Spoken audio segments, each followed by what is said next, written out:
et bienvenue dans un nouvel épisode hors série de Ce n'est que du cinéma. Un épisode Halloween, Sooner Edition. On vous a préparé une sélection de nos meilleurs coups de peur, disponibles tous sur la plateforme Sooner. Est-ce que vous connaissez Sooner, les amis? Oui, j'en ai déjà entendu parler.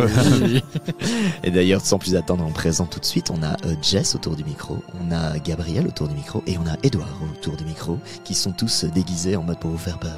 Bonsoir. Ça, c'est ma voix effrayante. J'espère qu'elle vous a convaincu. Salut à tous, bonsoir. Ça, c'est Jean-Marie Le Pen ressuscité en zombie. N'est-ce pas, oui. Je suis baladure. Mais donc ouais, Sooner, pour ceux qui ne connaissent pas, c'est une plateforme de streaming belge qui est conçue pour et par les amoureux de cinéma. Avec un large catalogue riche et varié, Sooner propose une alternative locale aux plateformes internationales et offre un regard unique sur la richesse du cinéma européen et mondial. Et puis, Sooner a évidemment des catégories. Catégories de genre, épouvante, horreur, fantastique. Du coup, en cette saison automnale où les feux crépitent et la température diminue, n'hésitez pas à vous brancher sur Sooner et aller sélectionner les films qui vous plaisent, disponibles dans le genre épouvante et horreur. Nous, en tout cas, on vous en a sélectionné 8, 2 par personne, 2 par chroniqueur, chroniqueuse autour de la table. Et quand même, pour prendre un petit peu soin de vous aussi et ne pas vous recommander des choses qui font trop peur parfois, on va les classer entre 1 et 5 de la peur, 5 étant le truc qui fout le plus la trouille. Et on les a appelés les clowns qui font peur. On l'avait déjà fait l'année passée dans notre édition de Sooner édition Halloween. Et donc, entre 1 et 5 pour vous dire un petit peu le niveau de trouillomètre auquel vous pouvez vous attendre. Sans plus attendre, est-ce que vous êtes prêts pour nos coups de peur Sooner?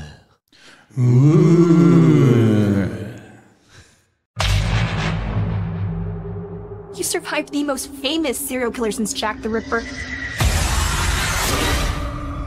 The 5-year anniversary is coming up. I think a lot of people would really like to hear from you after all this time. I want to know what it's like to be in the presence of that kind of evil. What goes through your brain when he's close enough to you. You feel his breath.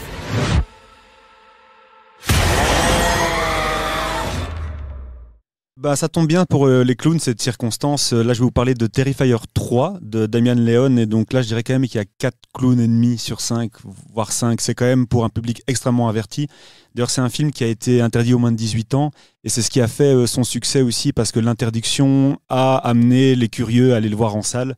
Et donc voilà, c'est quand même assez gore. Et moi, j'ai eu du mal un peu à le regarder, à commencer, parce que je me suis dit, des clowns tueurs, on connaît déjà, je connais ça et tout ça. Et donc, je vais passer le cap de voir Art le clown.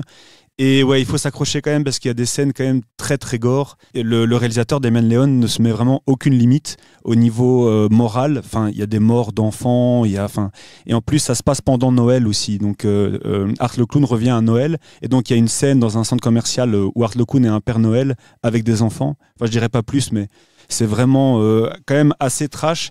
Et je trouve que le film, aussi au niveau des effets pratiques, c'est impressionnant. Et ce qui est dingue, c'est de voir l'évolution de Damian Leone, parce qu'il a commencé vraiment avec 3 bouts de chandelle, avec $35,000 pour faire le premier. Ça a fait un peu de bruit et ça s'est devenu un peu connu dans la scène underground. Et après, hop, il a fait le 2, il a eu beaucoup plus de succès et de budget. Et là, maintenant, c'est vraiment une success story où il a commencé avec rien.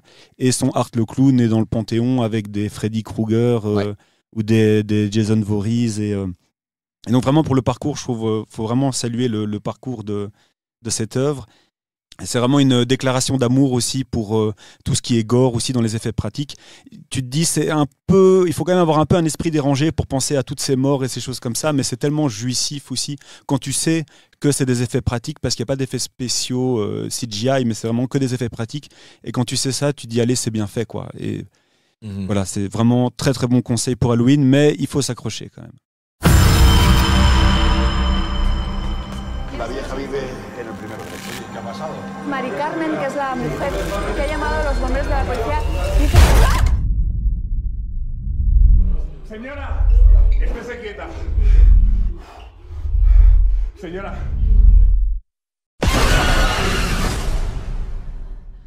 Eh bien, moi, aujourd'hui, je vous embarque avec moi pour un petit retour sur un film d'horreur culte que vous connaissez peut-être sûrement déjà, mais que vous avez peut-être envie de revoir ou que vous voulez peut-être découvrir.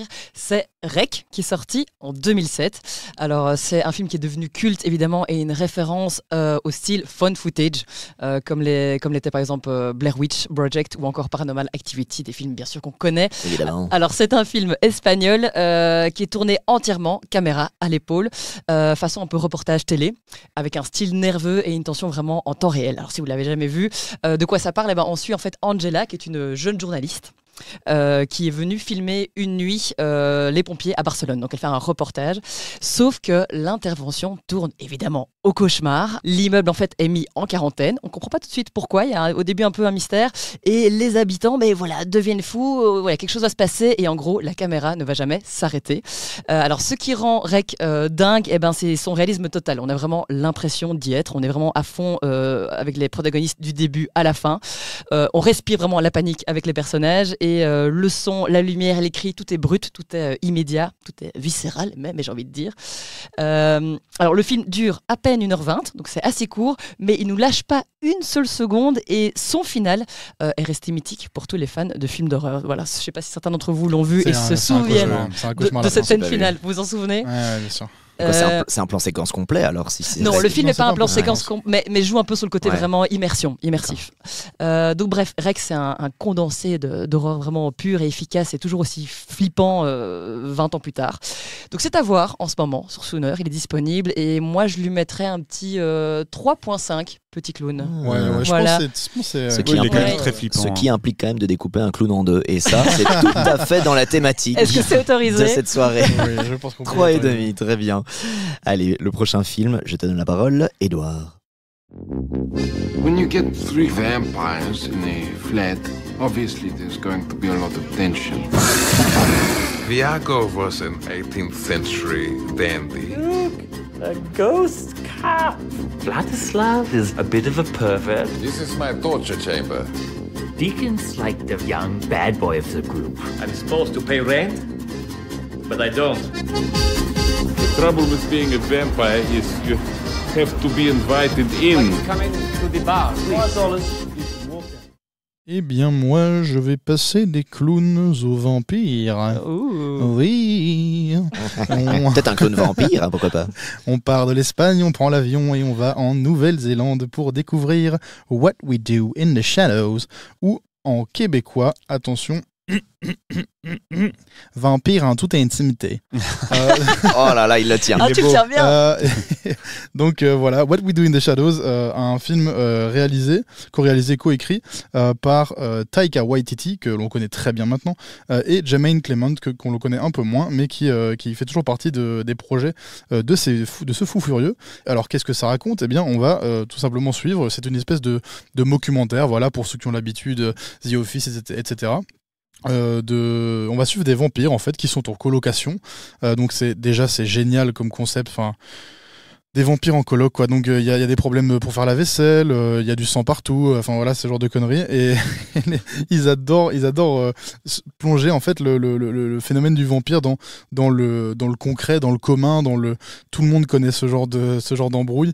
Et donc tu vois un peu dans ces 4 colocataires le jeune fougueux, le grand séducteur, le mec qui est ultra vieux, qui a 8000 ans et qui les a tous en fait mangés auparavant, et 2 nouvelles recrues également. C'est un pur délice. Qu'est-ce que c'est drôle, c'est marrant dès le début, et les interprétations elles sont fantastiques. Et puis il y a vraiment cette notion de faux documentaire, donc il y a des interviews pendant qu'ils parlent, il se passe plein de trucs à l'écran, c'est fou, ça déborde d'inventivité, et c'est évidemment disponible sur Sooner. Je ne pourrais que vous encourager à le regarder. Et au niveau de la peur, nous allons couper encore un clown en 2, étant donné que c'est vraiment 0,5, ça ne fait pas peur du tout. Par contre, il y a quelques petits jumpscares à certains moments pour nous rappeler que c'est des vampires, mais incroyable, regardez ça si vous ne l'avez pas déjà fait, c'est formidable. J'avoue que j'ai vu que 1 ou 2 ou 3 épisodes et du coup je me marre un peu toute seule dans ma barbe parce qu'en fait je me marre de me souvenir de ces Mais tu épisodes. parles de la série, toi. Je parle de la série. Ah pardon, c'est pas de la série dont tu Et parles. non, je parle du film. Voilà, c'est super parce que ça peut rallier des publics nouveaux qui ont découvert avec la série ou des plus anciens qui ont découvert avec le film. J'ai pas beaucoup vu la série, je préfère le film, c'est mon opinion. Mais le 2014 d'avoir fait ça, c'est brillant, fantastique, il fallait le faire. Bah écoute, j'ai vu seulement quelques épisodes de la série, du coup tu m'as donné envie d'aller voir le film. I need you to listen to me. Something really bad happened. You remember Louis Fergoli from high school? I went to his apartment. But when I showed up, Louis? No! Look away from me! What? He was smiling at me. Bon, alors moi je prends une grande respiration parce que je vais vous parler de Smile 2. Et si vous aviez écouté l'épisode de l'année passée, vous savez que je vous ai déjà parlé de Smile 1, que c'est déjà un petit traumatisme. Donc là, on est sur 6 clowns sur 5 pour moi. Clairement, on est sur, ils ont ramené des clowns en plus pour vraiment classer ça. Smile, c'est pas compliqué, c'est vraiment le film qui m'a fait le plus peur de tout ce que j'ai jamais vu. C'est donc un film de Parker Finn, donc avec Naomi Scott pour le Smile 2. Il faut savoir que c'était à la base un court-métrage. Petite idée de court-métrage de ce bon vieux Parker. Ça fait un peu penser à Terrifier aussi. C'est aussi un gars qui a son bébé et il arrive à carrément créer. Là, c'est pas un monstre, mais c'est une espèce d'entité qu'on n'identifie pas bien, mais il aime beaucoup son monstre. Son monstre est très très fort. Son monstre est un petit peu overpower aussi, tu vois. Genre, c'est un film assez terrifiant dans ce truc-là. Pour le pitch, petit pitch très rapidement du film, en fait, vous avez à un moment donné, quand vous êtes poursuivi par cette créature, vous voyez des gens qui à tout moment vous sourient avec un sourire figé, extrêmement gênant, et ça vous fait halluciner. En fait, vous commencez à devenir fou. En gros, une fois que la créature vous traque, vous avez moins de 7 jours à survivre, vous allez forcément mourir de folie et de finir par vous suicider d'hallucination. Et l'idée, c'est qu'au moment du suicide, parce que c'est un film de contagion aussi, vous devez vous suicider devant témoin pour que le témoin continue la chaîne de l'horreur et soit lui-même pendant 7 jours petit à petit en train de devenir fou en voyant des gens qui sourient comme ça et des hallucinations. Donc ici, moi j'étais hyper à la fois, j'anticipais de voir ce Smile 2 parce que ça m'avait foutu la trouille, c'est pas compliqué, le premier était sorti en 2022, mais là c'est Naomi Scott qui incarne le rôle principal. Et Naomi Scott, moi j'en étais tombé amoureux dans mes années un peu plus jeunes parce que c'était la Jasmine de Aladdin, le live action d'Aladdin avec. C'était pas il y a si longtemps dans tes années plus jeunes. C'était 2017, non, 19, je ne sais okay, plus, de Guy Ritchie. Elle est valide. Et du coup, transition from Jasmine to Smile, quoi. J'étais pas prêt. Elle est exceptionnelle. Ceci dit, vraiment le film en plus a un intérêt parce que dans cette version-ci, évidemment, donc le scénario n'a rien à voir avec celui du premier, c'est pas la suite. On va suivre cette fois-ci une autre personne atteinte par la malédiction du Smile. Donc c'est une célébrité, donc on voit aussi un peu les coulisses d'être une espèce de Taylor Swift un petit peu hyper connue et qui est reconnue partout et qui pète un câble, et en même temps elle doit aussi gérer cette carrière qui est hyper stressante. C'est hyper bien. Faut savoir que c'est des films qui coûtent pas très cher, ça avait coûté 17 millions le premier, rapporté 217, donc évidemment qu'ils avaient fait un 2. Là c'était 28 millions, il a eu un petit peu plus de sous, notre ami Monsieur Finn, comme dirait Sacha, et là c'est 138 millions. Et puis évidemment que le Smile 3 est en préparation, qu'il y aura un Smile 3 en 2026, probablement pour Halloween à nouveau.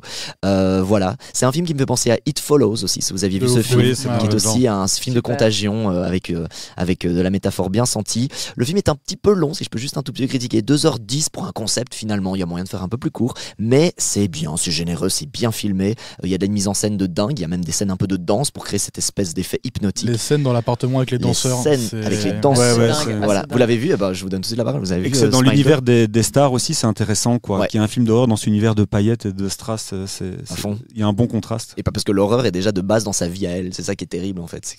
Mais moi, ce qui me terrifie le plus avec les Smiles, pardon Jess, je te donne la parole après, c'est que en fait, tu ne sais jamais si tu es dans la réalité ou non. Ouais. Il te plonge dans le regard de la personne qui est contaminée.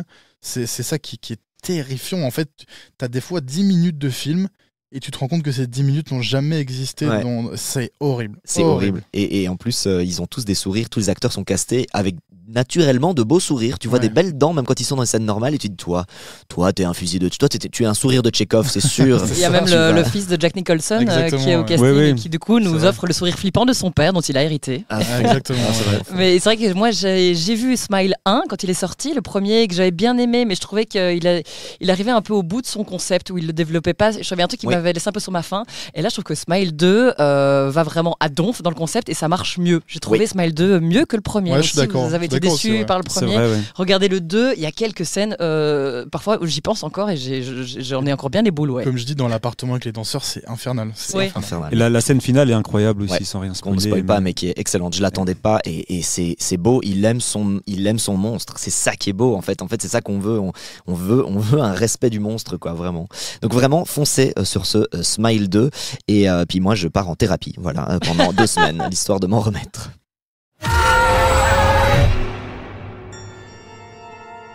Oh, Didier Croque-mitaine.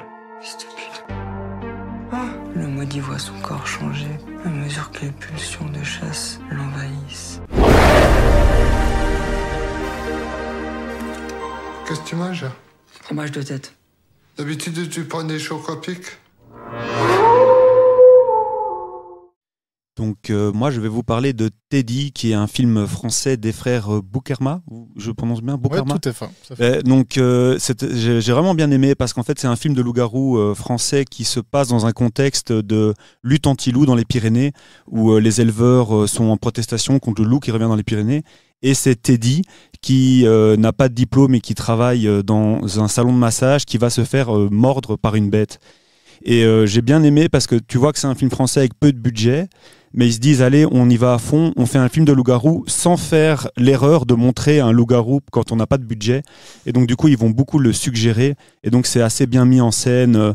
Et aussi, ce que j'aime bien, c'est qu'ils subliment beaucoup. C'est très fort dans des environnements un peu kitsch, dans une France un peu provinciale comme ça. Et il y a des scènes très belles, notamment dans ce salon de massage qui est super kitsch, mais c'est super beau. Et donc vraiment, Teddy, je vous le conseille fortement.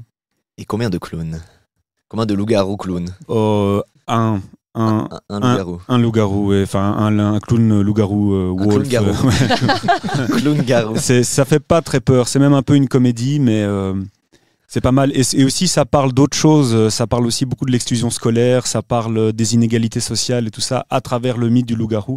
Et donc, je trouve ça vraiment pas mal. Ouais, c'est vraiment intéressant ce film-là. J'avoue que c'est surtout une entrée en matière des frères Boukerma qui ont du coup maintenant 3 films à leur actif, je pense. Donc, il y a Teddy, l'année du requin par la suite, et comment dire, Nos enfants après eux, un truc comme ça. Je crois, j'ai pas. C'est avec Jean-Pascal Zadi, hein, je pense. L'année du requin, ouais, tout à fait. Mais Teddy, c'est vrai qu'aussi c'est le comédien principal a poursuivi la carrière. Son nom ne me revient plus. Ouais. Et il joue dans Chien de la casse avec Raphaël Quenard. Tout à fait, c'est terrible de dire ça, mais j'ai plus son nom. Anthony Bajon, non? Oui, c'est ça, voilà, c'est ça. Anthony Bajon, qui est formidable là-dedans. Chien de la casse qui est aussi sur Sooner. Voilà, c'est ça. Donc, très bon film.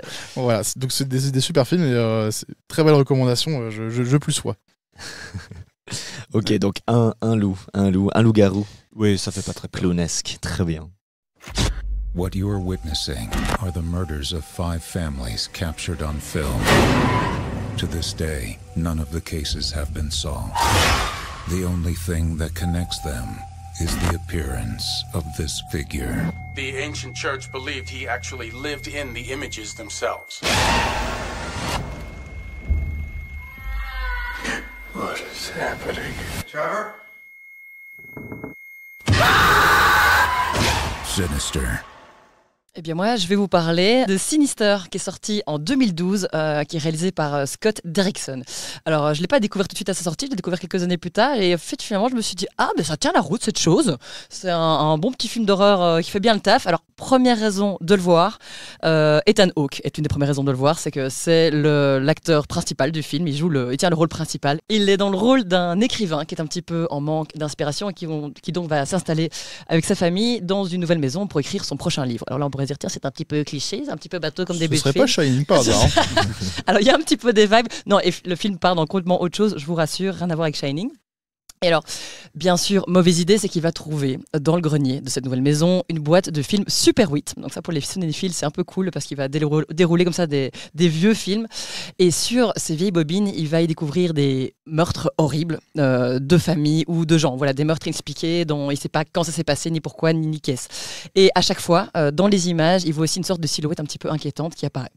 Alors, ce qui est bien dans ce film, c'est que l'ambiance est vraiment hyper oppressante. Enfin bien, vous me comprenez. Pourquoi c'est un chouette film d'horreur? C'est que l'ambiance l'ambiance est hyper oppressante. Il n'y a pas blindé de sang ni rien, mais il y a vraiment une espèce de tension constante, des bruits bizarres et des images un petit peu granuleuses comme ça qui nous collent un peu à la peau.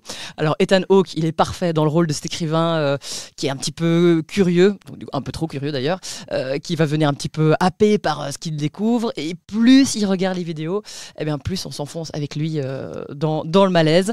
Et puis enfin, il y a le démon du film, une créature qu'on voit presque jamais, mais dont la simple présence qu'on devine glace un petit peu le sang.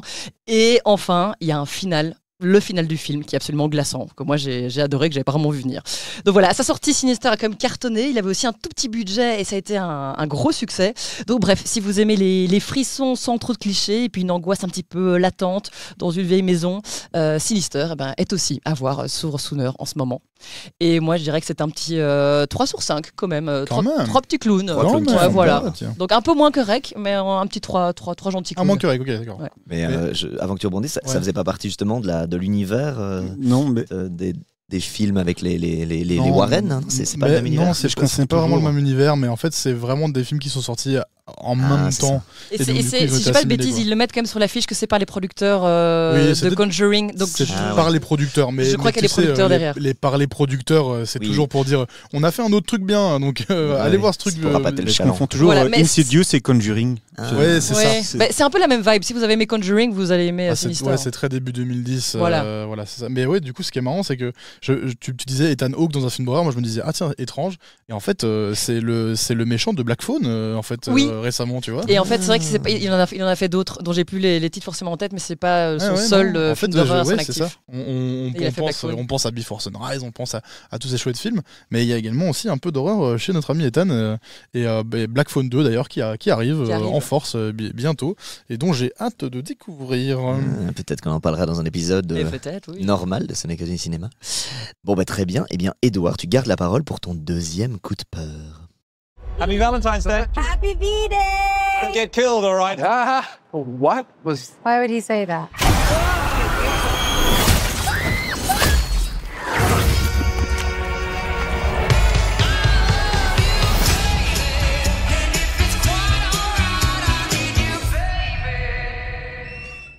Êtes-vous bien accrochés?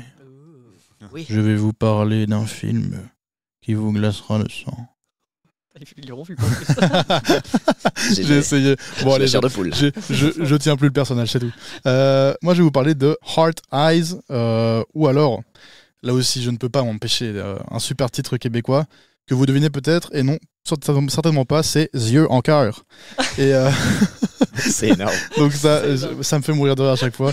Désolé à tous mes amis québécois qui écoutent, si jamais il y en a qui écoutent, je suis désolé, c'est hallucinant de drôle. Je te rebondis juste que j'ai oublié de le dire, mais dans Smile 2, il y a le titre québécois, c'est Sourire 2. Mais non, je te jure que c'est vrai. Ils sont tellement cute. Je te jure que c'est vrai, mais j'ai oublié de le dire. Mais du coup, nos amis québécois, je sais qu'ils nous écoutent en plus, on a des écoutes qui sont au Québec. Ouais, gardez vos titres traduits directement, c'est génial. Donc c'est un film de Josh Ruben qui est sorti en 2025, donc très très récemment. Moi voilà, je m'étais dit, j'ai vu l'affiche en fait qui est une bonne affiche, une très bonne affiche d'ailleurs, parce que c'est ça qui m'a donné envie de voir le film. Je n'en savais rien de plus et j'ai vu un masque tout à fait dégueulasse, très mal fait, mais avec deux petits yeux en cœur et des belles lumières dedans. Je me suis dit tiens, qu'est-ce que c'est que ça? Et en fait, il s'agirait d'un tueur de Saint-Valentin. Qui ne supporte pas l'amour et qui en fait va donc c'est un tueur qui va s'amuser à donc tuer des couples qui s'aiment fort un 14 février.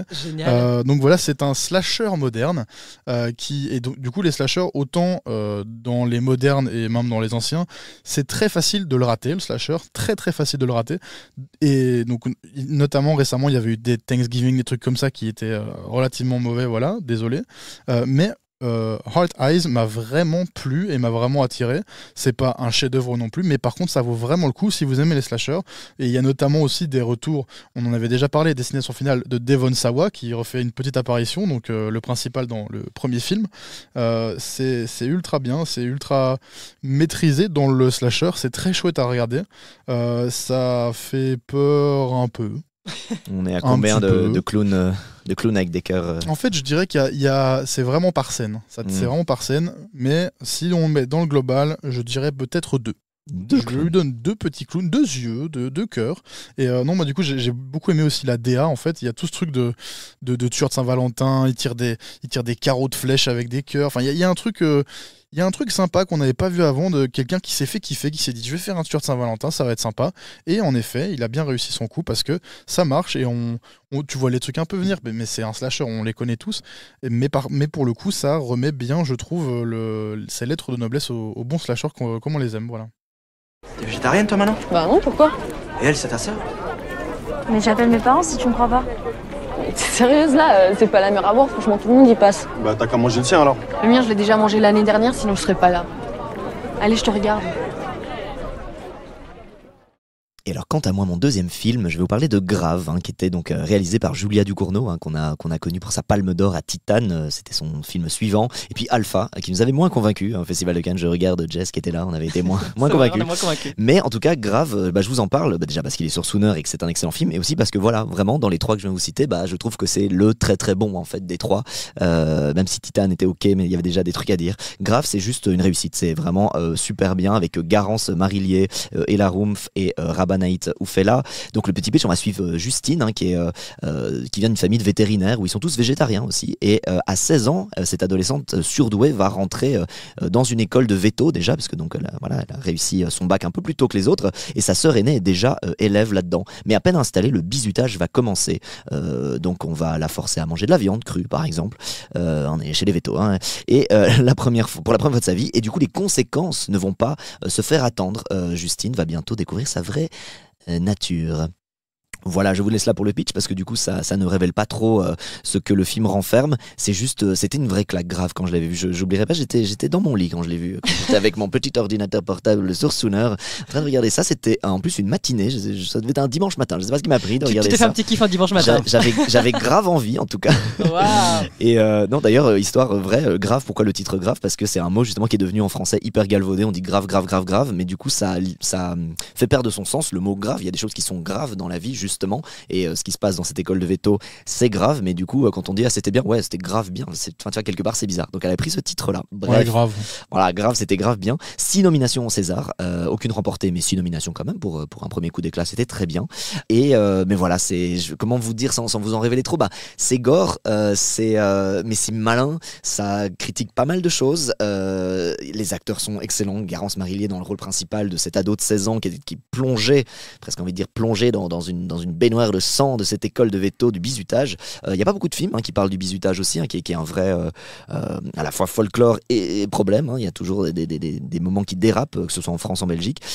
Et vous n'allez pas savoir où ça va aller. Et c'est hyper bien. C'est du cinéma de genre, c'est gore. Enfin, voilà, Julia Ducournau, on sait, elle est pas là pour mettre le pied pour tenir la porte. Elle est là pour la défoncer à gros coups de bottes, quoi. Donc c'est son meilleur, je trouve. Et c'est son meilleur pour moi. Son premier voilà. meilleur, je trouve. Et ça a été tourné en Belgique, à l'université de Liège, des vétérinaires. Tout à fait. Exact. C'est vrai que moi je l'ai vu au BIF à l'époque, je me souviens, donc je l'ai vu en grand écran dans une ambiance un peu électrique et ça avait été un gros coup de cœur aussi, gros kiff. Alors il y a quand même des moments, il faut le savoir, un peu body horror aussi, ça gratte, ça fait grincer des dents, on est parfois un peu mal à l'aise, mais j'ai bien aimé cette comparaison, cette métaphore entre effectivement le végétarisme, la viande et l'évolution charnelle et sensuelle de l'héroïne.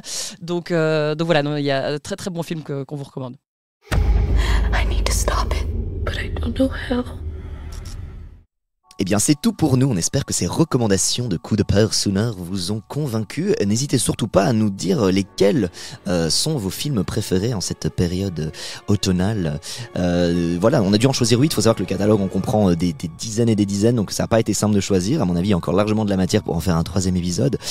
Donc, n'hésitez pas à nous dire quels sont vos films, soit que vous regardez chaque année parce que c'est votre Madeleine, ou que dire votre citrouille de Proust, de le regarder en automne. Et sinon, dites-nous des recommandations, comme ça on pourra les regarder pour préparer l'épisode de l'année prochaine. Et nous, on se retrouve très très bientôt pour un épisode normal. Ciao ciao les copains. Joyeux Halloween. Joyeux Halloween, ciao ciao, salut tout le monde. Ciao, ciao.